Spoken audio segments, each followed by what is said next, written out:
नमस्कार, आप देख रहे हैं डीसी न्यूज इंडिया। मैं हूं आपके साथ दिव्या मेहता। तो आइए एक नजर डालते हैं महाराष्ट्र की मुख्य खबरों पर। महाराष्ट्र की मुख्य खबरों में सबसे पहले बात ऑरेंज सिटी यानी नागपुर की।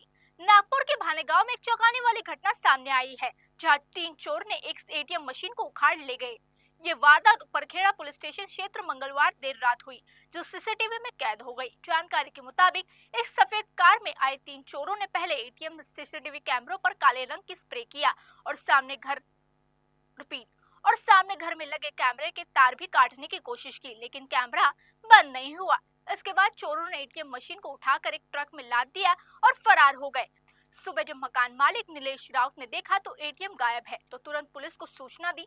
चोर कुल 2,52,000 रुपए को लेकर फरार हो चुके थे। पुलिस ने मामला दर्ज कर जांच शुरू की है। राजधानी मुंबई में एक और अतुल सुभाष सुसाइड जैसा मामला सामने आया है, जहां 41 वर्षीय निशांत त्रिपाठी ने पत्नी और उसकी आंटी से कथित उत्पीड़न के चलते फांसी लगाकर जान दे दी है। आत्महत्या से पहले निशांत ने अपनी कंपनी की वेबसाइट पर एक सुसाइड नोट अपलोड किया, जिसमें उन्होंने अपनी पत्नी और उसकी आंटी की मौत को जिम्मेदार बताया। आपको बता दें, विरार निवासी निशांत एनिमेशन इंडस्ट्री से जुड़े थे और आत्महत्या से पहले विले पार्ला की सहारा होटल में ठहरे हुए थे। होटल स्टाफ ने मास्टर चाबी दरवाजा खोला तो उनका शव फांसी से लटका मिला। निशांत की मां ने एयरपोर्ट पे पुलिस स्टेशन में शिकायत दर्ज कराई, जिसके बाद पुलिस ने बीएनएस की धारा 108 के तहत मामला दर्ज कर जांच शुरू की है। अब बात धारावी की। मुंबई के धारावी में गुरुवार को कांग्रेस नेता और लोकसभा में विपक्ष के नेता राहुल गांधी ने चमड़ा उद्योग के कामगारों से मुलाकात की और उनकी समस्याओं को जाना। उन्होंने धारावी के कई निर्माण इकाइयों का दौरा किया, जिनमें सुधीर राजभर द्वारा स्थापित चमार स्टूडियो भी शामिल है। राहुल गांधी ने कहा, चमार स्टूडियो की सफलता ये दर्शाती है कि पारंपरिक कारीगरी और आधुनिक उद्यमिता मिलकर कामगारों को एक सशक्त बना सकती है। उन्होंने जोर देकर कहा, भारत के समृद्ध उत्पादन और भागीदारी में संभव है। इस मॉडल को पूरे देश में दोहराने की जरूरत है। इस दौरान कामगारों से राहुल गांधी ने उनके परिवार और चमड़े बैग के वॉलेट उपहार दिए। अब स्टेट अपडेट में बात कल्याण की। कल्याण में अपराधी की संख्या दिन पर दिन बढ़ती जा रही है।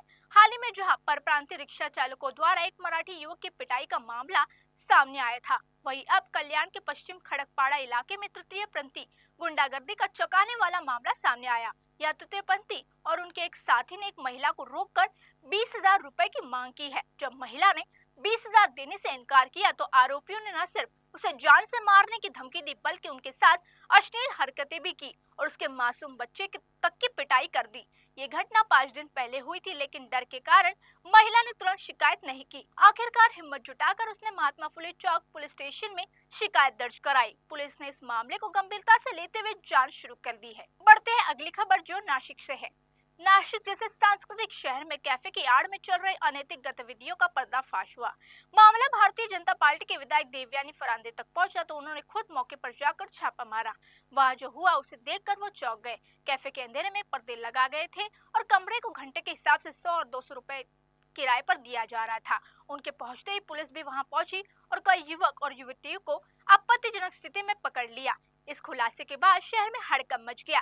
नागरिक सवाल उठा रहे हैं कि नासिक जैसे शहर ऐसी गतिविधियां कैसे पनप रही है। यदि पुलिस ने पहले सख्त कार्रवाई की होती तो विधायक को खुद छापा पड़ने की जरूरत नहीं पड़ती। अब पुलिस इन युवाओं को माता पिता को बुलाकर समझा रही है। अब बुलेटिन में बात पुनर्विकास प्रोजेक्ट की।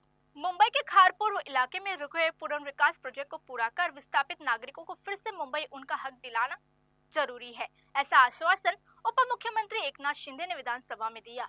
मुंबई के खारपुर इलाके में रुके हुए पुनर्विकास प्रोजेक्ट को पूरा कर विस्थापित नागरिकों को फिर से मुंबई में उनका हक घर मिलेगा, ऐसा आश्वासन उप मुख्यमंत्री एकनाथ शिंदे ने विधानसभा में दिया। सदस्य वरुण सरदेसाई द्वारा उठाई गई लक्षवेधी सूचना पर चर्चा के दौरान उप मुख्यमंत्री शिंदे ने बताया, शिवालिक वेंचर्स प्राइवेट लिमिटेड नामक डेवलपर्स ने दिसंबर 2029 तक बची हुई है 5,281 घरों का काम पूरा करने का उन्हें लक्ष्य रखा है। यदि समय पर प्रोजेक्ट पूरा नहीं हुआ तो नियमानुसार डेवलपर पर कार्रवाई की जाएगी और साथ ही झोपड़पट्टी पुनर्वसन प्रकल्प अभय योजना के रुके हुए प्रोजेक्ट में किराए समस्या के समाधान के लिए संयुक्त बैठक की जाएगी। इस दौरान मंत्री शंभू देसाई ने बताया कि पात्र झोपड़पट्टी धारकों को पार्किंग सुविधा सुनिश्चित की जाएगी और विकास द्वारा अब तक 20.50 करोड़ रुपए का किराया दिया गया है। उन्होंने स्पष्ट किया कि न्यायालय के निर्देशानुसार पार्षद के अनुसार प्रोजेक्ट के तय समय पर पूरा करना अनिवार्य होगा, अन्यथा कड़ी कार्रवाई की जाएगी। स्टेट अपडेट में बस इतना ही। देश और दुनिया की तमाम बड़ी खबरों के लिए बने रहिए डीसी न्यूज इंडिया के साथ। नमस्कार।